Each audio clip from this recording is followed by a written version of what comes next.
The Jaintia National Council (JNC) on Monday paid a surprise visit to the office of the Jaintia Hills Autonomous District Council to express its displeasure over the council's failure to act on its earlier assurances.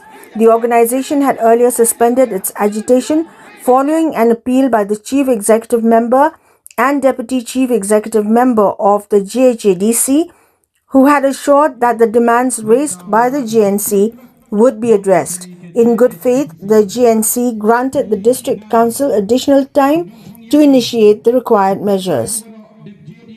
However, the organization alleged that no concrete steps have been taken so far, particularly with regards to the cancellation of trading licenses issued to illegal non-tribals and the introduction of the Panar language in the proceedings of the District Council Assembly. The JNC cautioned that while the agitation remains temporarily suspended, any further delay in implementing the demands would force the organization to resume its protest in a more intensified manner. The organization maintained that its demands are in the larger interest of protecting indigenous rights and preserving the linguistic and cultural identity of the Jaintia people. Ini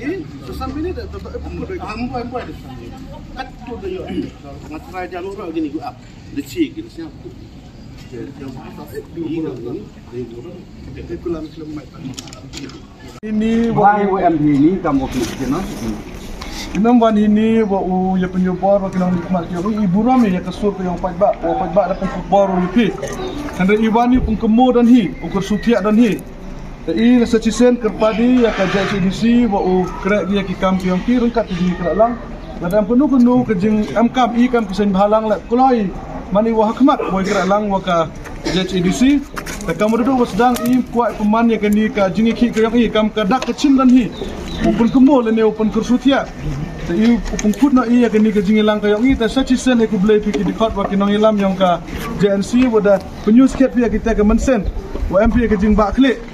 Na bentar ke ri jantia ka yang i ta kam wada iklam i wa di fikir su am wa i na yang ka sen la. Ta kerpat ge i wa yang ka reminder ha jingi ta wa ki memorandum ki yang i. Dengan skema ni apa kejing akhmat ma emu CM buram yang ini hari ni kita yau ki wadawan ya lese wadawan ya kata kejing kelam ni pak kenu kejing dawahi uman lo kawajak manda em kejing kelam hatrong kemet manda em kejing raina kemet lang ba kejing kera lang naduk ke district council haduk ki bor sunang te kerpa dai pi ki nangilam yang kerjaan sila wo kera lang pi wo i kam ki nangilam klang wo kini kejing dawa ka yang i kejing angnot ka yang i uman lo kawajak te doi ni kimten ki wa khajak kejing ki unne gasngi deku ka ku bleci bon chejar ngo